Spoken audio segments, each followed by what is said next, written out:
안녕하세요, 당나귀 삼촌입니다. 바이오 제약 산업은 한국의 미래 먹거리 산업으로 각광받고 있는 산업입니다. 현재 제약 바이오 시장은 전 세계 규모 1,500조 원으로 앞으로 훨씬 더 성장할 것이라고 예상이 되는데요. 최근 바이오 시장에 대해서 금융시장에서 좀 많은 변동성이 있었죠. 그리고 각종 사건, 사고들이 많으면서 일반인들과 투자자들 인식에 별로 좋지 않은 것도 일정 부분 사실인 것 같습니다. 저희 채널에서 바이오 산업을 세 가지로 분류하고 그 대표적인 기업들과 함께 바이오 산업이 한국의 미래 먹거리가 될 수 있을지 천천히 살펴보도록 하겠습니다.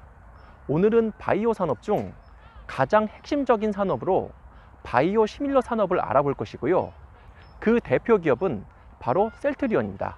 셀트리온은 2000년대 초반부터 바이오 의약품을 위탁해서 생산을 하는 기업이었는데요. 화이자나 로슈, 사노피와 같은 거대 의약품 회사들이 약품을 개발한다면 그것들을 위탁받아 생산을 했던 기업이 바로 셀트리온입니다. 저희 반도체 영상에서 팹립스와 팹의 관계를 생각하시면 이해하시기가 편할 겁니다. 그렇다면 셀트리온과 함께 바이오 시밀러 산업 속으로 한번 들어가 보시죠. 잠시 아주 조금만 깊이 더 들어가서 바이오 의약품 위탁 산업에 대해서 이야기를 해보겠습니다. 일반적으로 바이오 신약은 연구 개발, R&D를 하여 개발됩니다. 개발된 신약은 환자들을 대상으로 임상 실험을 하고 각국의 식약청에서 인증을 받은 후 생산, 영업 및 마케팅을 하여 판매를 하게 됩니다. 이 세분화 과정을 주요 제약사들은 앞에서도 말씀드렸듯이 위탁을 통해 시장에 공급하고 있는데요. R&D 분야의 위탁을 위탁연구개발 CDO, 임상시험의 위탁을 임상시업 수탁 CRO, 생산 단계의 위탁을 위탁생산 CMO라고 부릅니다. 복잡하지만 이 말들을 잘 기억해 놓으신다면 앞으로의 3부작에 대한 이해에 많은 도움이 되실 거라 생각됩니다.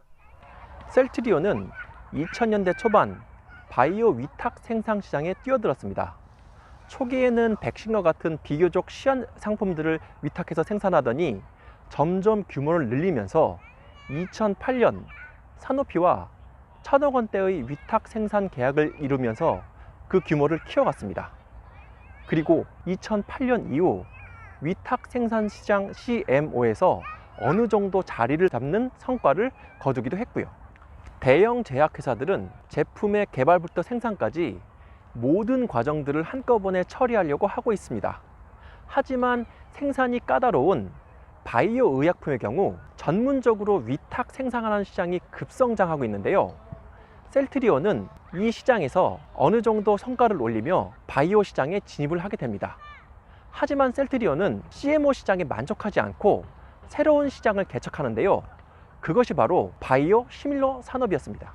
일단 바이오 시밀러의 개념부터 짚고 넘어가겠습니다. 단순히 말하면 바이오 시밀러는 복제약을 말씀드리는 건데요. 이 복제약은 알약을 복제하는 것이 아니라 주사기로 투여하는 생약을 복제하는 것입니다. 이것을 두 가지로 또 분류한다고 할 수 있는데요.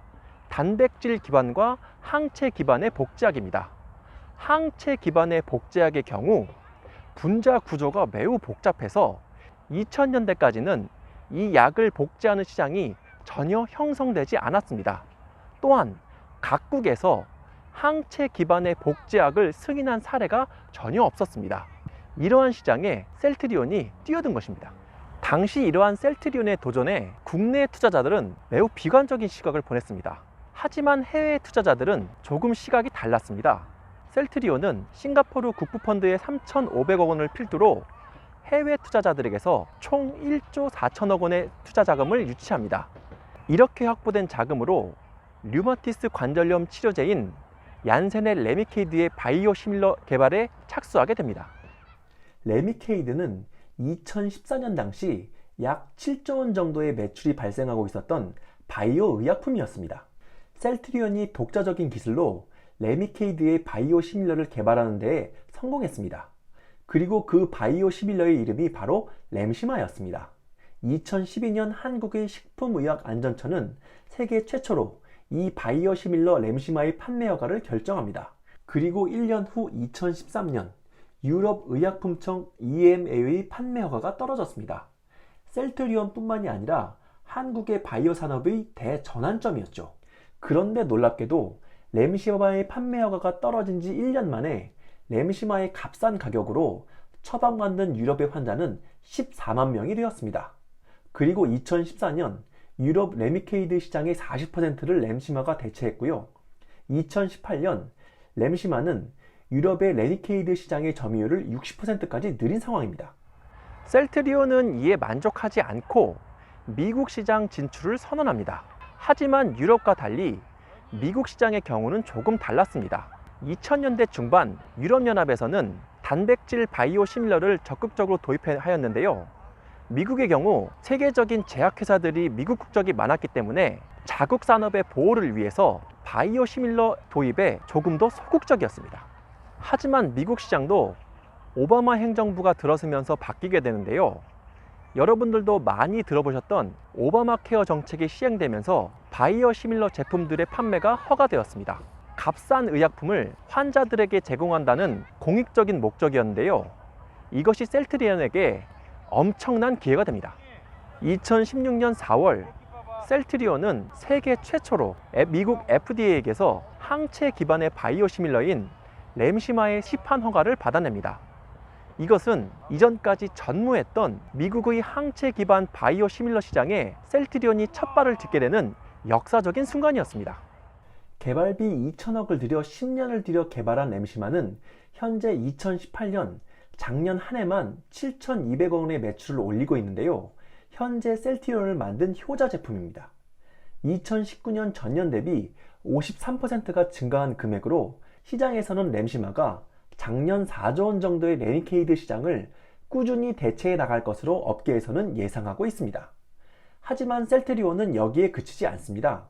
2018년 스위스 로시의 혈액암 치료제인 릭툭산의 바이오 시밀러인 트룩시마와 유방암 치료제인 허셉틴의 바이오 시밀러인 허주마에 대한 판매 허가를 미국 FDA로부터 받는데요.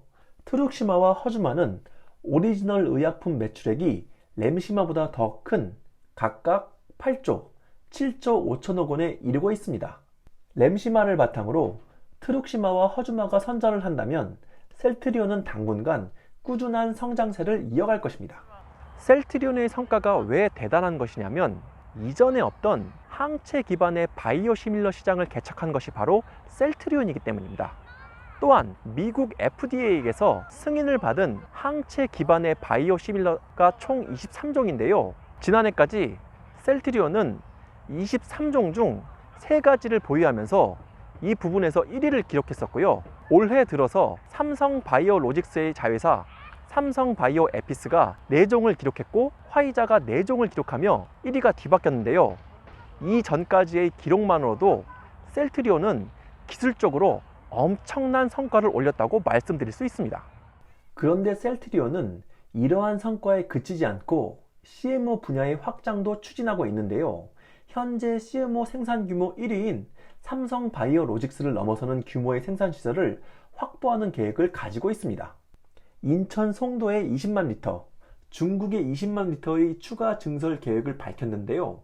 현재 생산 규모는 19만 리터인데 향후 이 규모를 100만 리터까지 늘리는 계획을 가지고 있습니다. 여기에 바이오 시밀러 의약품을 매해 1개씩 늘려가겠다는 야심찬 계획도 발표했는데요. 앞으로 셀트리온의 행보가 어디까지 이어질지 잘 지켜봐야 할 것 같습니다. 지금까지 셀트리온이라는 기업에 대해서 간략하게 알아봤습니다. 셀트리온이라는 기업이 여러 가지 평가받아야 할 이유들이 있습니다. 하지만 가장 크게 평가받아야 할 이유는 황우석 사태 이후 바이오 산업의 불모지였던 한국에서 기대와 꿈을 현실로 만들어낸 그 첫 번째 기업이라는 데 있습니다. 또한 셀트리온은 바이오 산업이 한국의 미래 먹거리 산업으로 꿈과 기대에만 그치지 않고 현실화될 수 있다는 것을 시장에 보냈습니다. 그리고 한국 기업들의 특성은 선도 기업이 있으면 그 후발 기업들이 그 선도 기업의 성공을 본받아 진입하는 특성이 있는데요. 바이오 시장의 본격적인 개화는 셀트리온이 주도했다고 해도 과언이 아닙니다. 셀트리온을 둘러싸고 있는 여러 잡음들에 대해서는 저희가 따로 깊게 다루진 않았습니다. 실적이 정말 그렇게 나오느냐에 따라서 주가의 변동성이 많이 커졌던 부분들과 지금까지도 계속되고 있는 공매도 세력들과의 싸움, 또 그리고 최근 말이 많은 엔터 산업에 대한 진출 등 이러한 것들이 주주들 사이에서 설왕설래 말들이 많은데요. 이런 부분들보다 바이오 선도 기업으로 셀트리온이 평가받아야 될 부분들이 훨씬 크다고 생각이 들었기 때문에 이러한 부분들은 많이 언급드리지 않았습니다. 셀트리온이 앞으로 어떤 행보를 보일지, 또 그리고 어떻게 시장의 지배자로 선도 기업으로 바이오 기업들을 이끌어갈지 기대가 되는데요. 이러한 내용들이 추가로 업데이트가 되는 내용이 있다고 하면 저희 채널에서 또 추가로 또 소개를 드리도록 하겠습니다. 긴 시간 시청해 주신 여러분 감사합니다. 구독, 좋아요, 알림 설정, 댓글 꼭 부탁드리겠습니다. 감사합니다.